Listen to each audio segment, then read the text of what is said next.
welcome back. It's been a hiatus, probably over a year since we put up a video. Everything going on crazy in the world, that type of thing.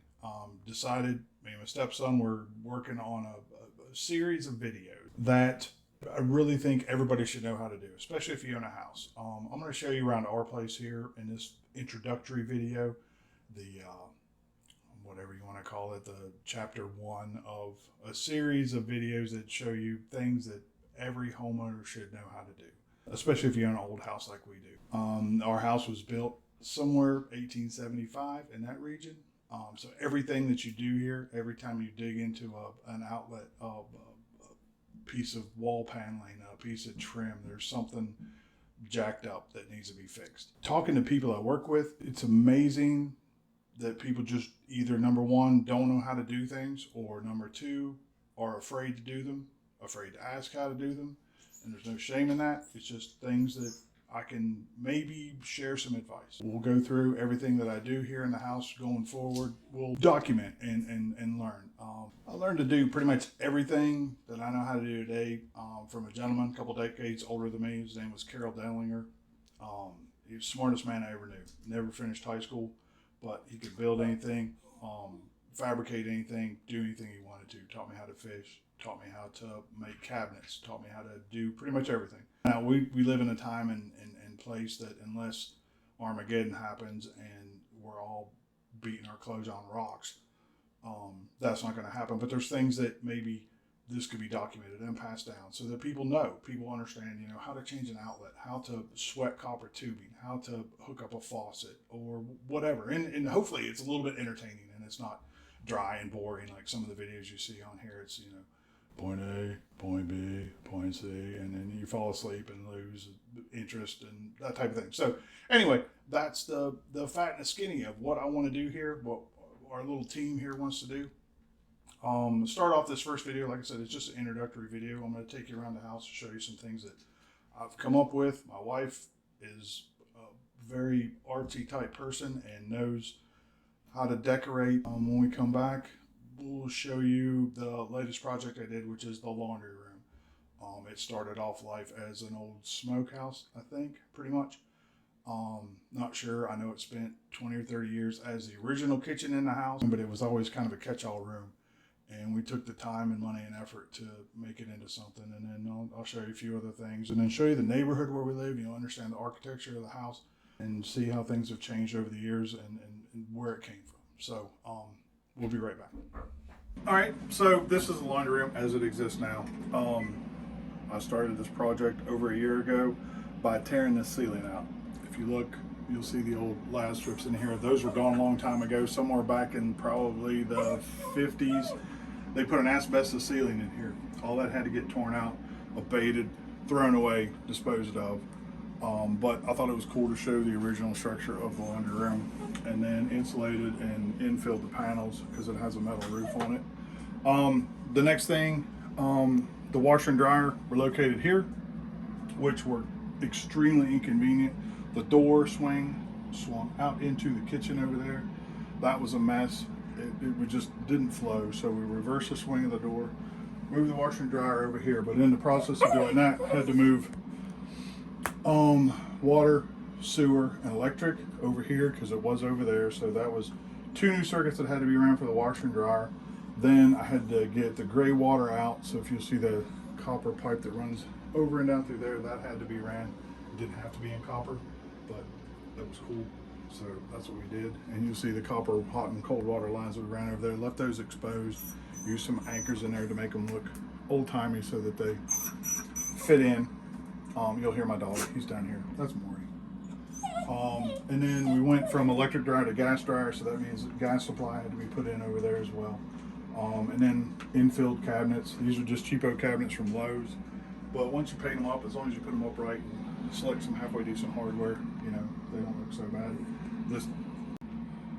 This cabinet over here, I made this just simple countertops. Wife wanted plain wood countertops. Just drawer fronts and drawer bodies were made.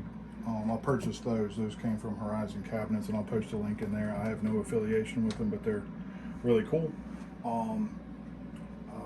Again, You can see there was a fair amount of work. This door over here had 300 layers of paint. You see I cracked the glass when I put it in there, but I'm gonna fix that later. These hinges, antiquehardware.com, they're the steeple hinges, which were original in the house, and you can see those later on in other videos. Just for accent lighting, your main farmhouse light up there. But then we put these LEDs up on top for when that light's off, and it just makes it nice for in the evenings. Added a deep freeze out here, some basket shelves, hanging plants and whatnot. But anyway, this room represents pretty much everything you could possibly do in a house, from plumbing to electric to sewer, gas, everything, paint, cabinets. It's a microcosm of an entire house. And of course, then there's the gas heat in here because it doesn't have the HVAC in this room. But we can open up the door in the summertime, allow the cool air in here, and then in the wintertime, the heat. So this was a big part of the project right here. You see one of the videos I'm going to make, I'm going to show you how to sweat copper piping. Most people aren't going to do that, but if you want to make these little crafty type projects, when you pull clothes out of the dryer, you can hang them up there. Plus it's decorative and that type of thing. So that'll be one of the videos coming up down the line.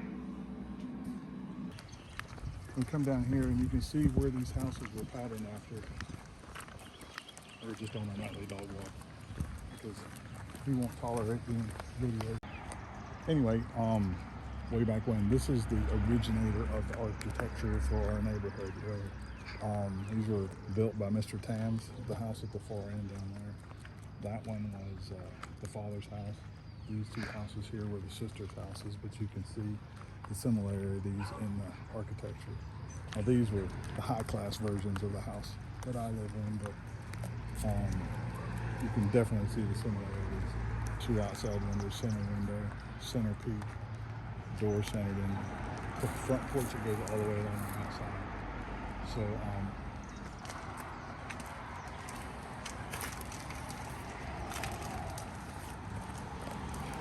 and this house up here, this is the parents' house.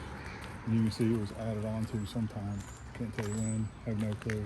But the original part of the house is smaller than other houses. Anyway, that's time capsules of the original housing that was built here, and you can see the other forms of architecture and design filled in the gaps as houses went away and new houses were built over the century. And anyway, as you round the block, you come to Bryant Street, which is where we call home, and we try to make it into as close to original as we can and still live a modern life. You'll see the architecture on top, center peak, 3 windows, center door. You know that at least this house has been here as long as people were riding horses back and forth. So anyway, this is our house, and this is where we'll be doing projects. One additional thing I want to talk about is, how do you get stuff? How do you do stuff? How do you collect what you want to collect or not? We're not like huge collectors, but you know, there's things that you want that should be part of like this is a true farmhouse kind of collection. You can do the whole Joanna and Chip Gaines Magnolia thing, but that's just not something that we do. Most of the stuff that you see here comes from thrift shops. It's real. Goodwill. Yeah, you see the marks on the back. The stuff is at least 150 years old. So that's kind of cool. And then also, if you're at a thrift shop or you're at a Goodwill type situation and you see a GFI outlet and it's $2, buy it, because that's $30 you don't have to spend. And in the next video where I have to fix a GFI outlet out back that got destroyed somehow, you'll see where you save money. And this table, sideboard, credenza, whatever you want to call it, this was made by me as well. And then the mirror came from an outside garden thing, and we aged the mirror, put it on one Mother's Day. So that gives you a little peek on what to do, what we do, not what you need to do, but what we do. So onward and upward.